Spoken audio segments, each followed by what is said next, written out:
আমরা মুমিন যারা, তাহলে বাঁচলেও লাভ, মরলেও লাভ। মরলে কি লাভ? হাদিসের মধ্যে সুস্পষ্টভাবে আসছে, মুমিন ব্যক্তি যদি মহামারীতে মারা যায় তাহলে আল্লাহ রাব্বুল আলামিন তাকে শহীদের মর্যাদা দিবেন। কিসের মর্যাদা? শহীদের মর্যাদা। তাহলে মরলেও শহীদ, আবার বেঁচে থাকলেও যদি আকীদা শুদ্ধ হয়, হাদিসের মধ্যে আকীদার বিষয়টাই আসছে। আকীদাটা কি? ধৈর্য ধরবে, মহামারী এলাকায় থাকবে, পালিয়ে যাবে না, এই বিশ্বাস নিয়ে থাকবে যে আল্লাহ যা ভাগ্যে রেখেন সেটাই হবে। আল্লাহ যদি আমরা ভাগ্যে না লিখে রাখেন, কোনো কিছু আমার ক্ষতি করতে পারবে না। দেখেন, তকদিরের প্রতি সহি বিশ্বাস, দৃঢ় বিশ্বাস, আল্লাহর প্রতি দৃঢ় তাওয়াক্কুলের কারণে আল্লাহ রাব্বুল আলামিন তাকে বেঁচে আছে, রোগাক্রান্ত হয়নি, তারপরে আল্লাহ তাকে শহীদের সমান সওয়াব দান করবেন। তাহলে দেখেন তো কত বড় একটা ফজিলত আমাদের সামনে আসছে। তাহলে আমরা কি এখন এই সওয়াব কামাইয়ের মধ্যে আমরা আছি। মরে গেলে শহীদ, যদি ঈমান আমল ঠিক থাকে তাহলে এই মর্যাদা পাবো, আর বেঁচে থাকলে ওই আকীদা ঠিক থাকলে আমরা শহীদের সমান মর্যাদা পাবো। তাহলে কি লাভ না? লাভ। মুমিনরা এটাকে বড় আপদ মনে করবেন না। সারা বিশ্বের মুসলিমদের জন্য একই কথা। কোনো মুসলমান বালা মুসিবতকে নিজেদের জন্য আযাব মনে করতে পারবে না। এটা আযাব কোরআন হাদিসের ভাষা অনুযায়ী কাফেরদের জন্য এটা আযাব, কিন্তু মুমিনদের জন্য এটা রহমত। বাহ্যিক দৃষ্টিতে যদিও দেখা যায় এটা তো সমস্যা, এটা তো বিপদ, কিন্তু এর ভিতরে অন্তর্নিহিত দুনিয়াবি অনেক কল্যাণ আছে, আখিরাতে কল্যাণে ভরপুর রয়ে গেছে। মুমিন ব্যক্তিরা কখনো বিপদে নিরাশ হয় না। ভাইরা আমার, আমাদের বোনেরা, কখনো নিরাশ হবেন না। করোনাকে ভয় করবেন না, এই বালা মুসিবতকে আপনি আযাব বিপদ মনে করবেন না, আপনি মৃত্যুকে ভয় করবেন না।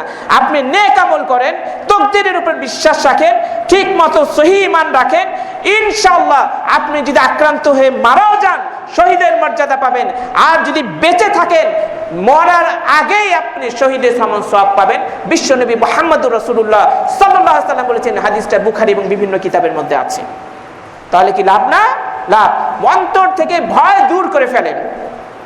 আমরা সচেতন থাকবো, শরীয়ত যেহেতু বলেছে, কিন্তু আমরা ভীত হব না, করোনাকে ভয় করব না, মৃত্যুকে ভয় করব না। এটা আমাদের ভিতরে বিশ্বাসটা রাখতে হবে। ভাইয়েরা আমার, আমাদের এই বিশেষ পরিস্থিতিতে কিছু করণীয় ব্যবস্থা আছে। আমি আছে করণীয়গুলো কি, বর্জনীয়গুলো কি, এবং বিশেষ পরিস্থিতির কারণে আমাদের কিছু বিশেষ ব্যবস্থা ইসলামী শরিয়া যেটাকে নাজায়েজ বলে না, শরিয়া যেটাকে নাজায়েজ বলে না,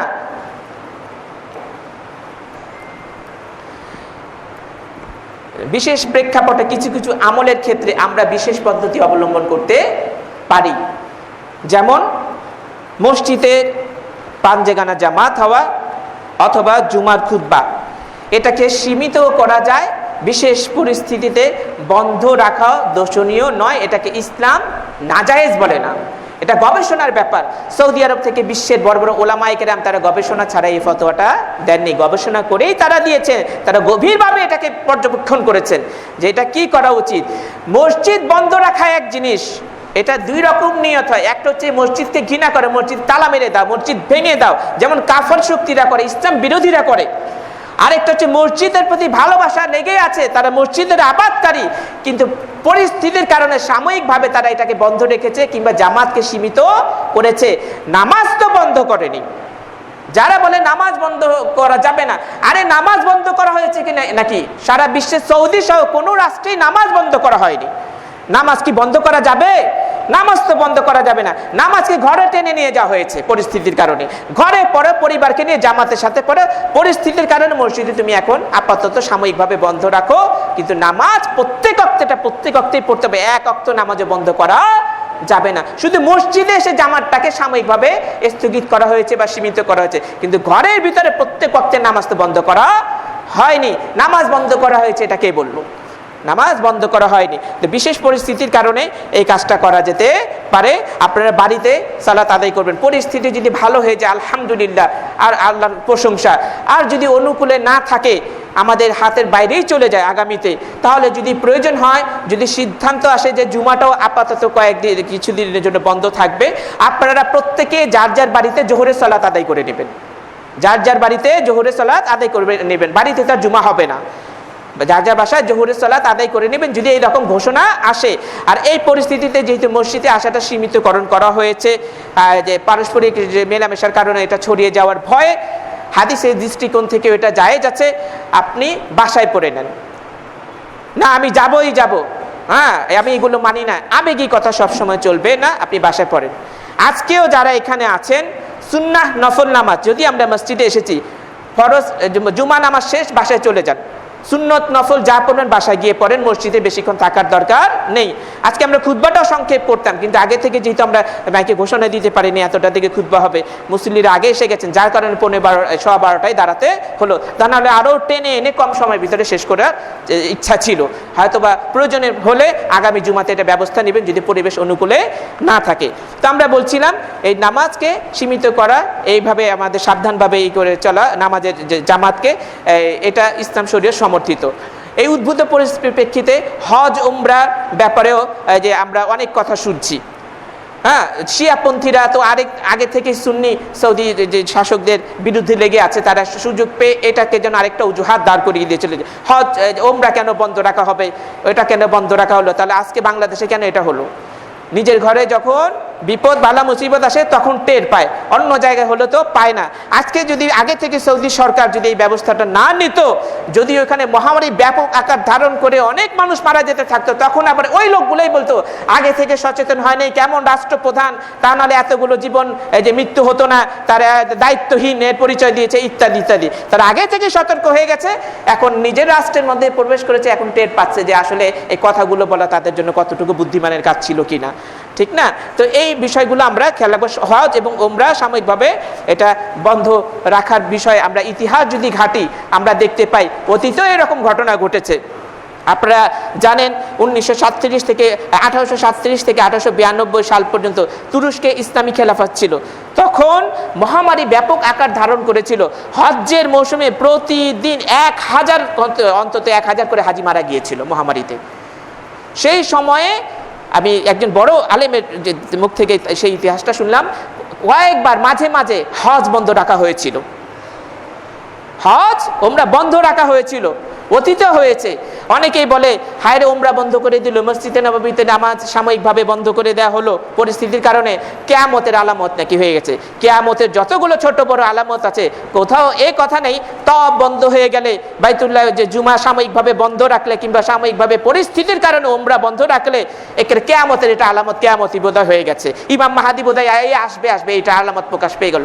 এগুলো ভুল তথ্য, এগুলো আবেগী কথাবার্তা। এটা তো ইসলামের প্রতি বিদ্বেষ থেকে করা হয়নি, উদ্ভূত পরিস্থিতির কারণে সারা বিশ্বের মুসলিমদের কল্যাণ বিবেচনায় এই সিদ্ধান্ত নেওয়া হয়েছে। এটা ইসলামের বিপক্ষে নয়, ইসলাম থেকে এটা গবেষণা করে বের করা হয়েছে মুসলিমদের কল্যাণার্থে। এটা কিয়ামতের আলামত কিভাবে হয়, আর এটা ইমাম মাহাদির আগমনের আলামত কিভাবে হয়? হাদিস কোরআন থেকে কোনো প্রমাণ আছে? এই ধরনের আমরা যদি অদ্ভুত কথাবার্তাগুলো বলি তাহলে এটা আমাদের বুদ্ধিমান মুমিনের কাজ হচ্ছে না। এরপরে আসি যে অতীতের কথা বললাম, এরকম কয়েকবার হজ উমরা বন্ধ ছিল। কাবা ঘর তব জীবনেও বন্ধ হবে না, কিয়ামত হয়ে যাবে তখনও বন্ধ হবে না ইত্যাদি অনেক আবেগী কথা বলে। আপনি কি হাদিস জানেন না? সহিহুল বুখারী আপনি পড়েননি? কিয়ামতের আগেই তো কাবা ঘর ভেঙে ফেলা হবে। রাসূলুল্লাহ সাল্লাল্লাহু আলাইহি ওয়াসাল্লাম বলেছেন আমি যেন দেখতে পাচ্ছি ইথিওপিয়ার ওই ব্যক্তিটা যার হাত পা বাঁকা, হ্যাঁ, সে কাবা ঘরের ইটগুলোকে খসে খসে ভেঙে ফেলে দিচ্ছে, এরপর বাইতুল্লাহ নির্মাণই করা হবে না, পৃথিবীতে আর হজ হবে না। এমনও হাদিস আছে এমন এক যুগ আসবে যখন মানুষ হজ কি চিনবে না, নামাজ কি চিনবে না, শুধু কালেমাটা জানবে। তাদেরকে বলা হবে তোমরা এই যে লা ইলাহা ইল্লাল্লাহ পড়ো, এটা কোত্থেকে পেয়েছো? তারা বলবে আমাদের বাপ দাদারা বলতো তো, তাদের থেকে পেয়েছি, কিন্তু এটা কি মানে আমরা জানি না।